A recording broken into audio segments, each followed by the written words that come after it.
Hey, welcome back. This week, we're helping you start your very own blog. Yeah, and if you're a beginner blog writer, you want to use our tips for success. Blogging is not an outdated way of keeping your family and friends apprised of what you're doing. Blogging is a great way to build brand awareness and, yes, capture leads. And how do people find your blog? Well, on Google or whatever their favorite search engine is. And that's why the key to blogging is keyword research and the ability to write for people and search engines. In other words, research and SEO. Your blog should answer questions users are searching for on search engines like Google.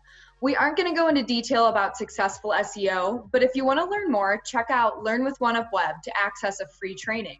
There's lots of great information there. One tip we will tell you about is using an underutilized tool known as Google. So let's pretend you have a blog about, praying mantis.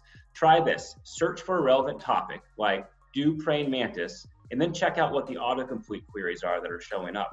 Also look at the people also ask queries. These are all great blog topics. So now you know your topic, praying mantis. Now comes the hard part, writing. So we usually get asked how long a blog should be. Well, we always say it should be as long as it needs to be to answer your user's question. That's right. Don't worry about length. Just worry about providing a good user experience. I don't need to know the backstory to your ultimate blonde brownie recipe. Just give me the recipe. A good blog and one that ranks well answers the question directly and provides the information to back it up.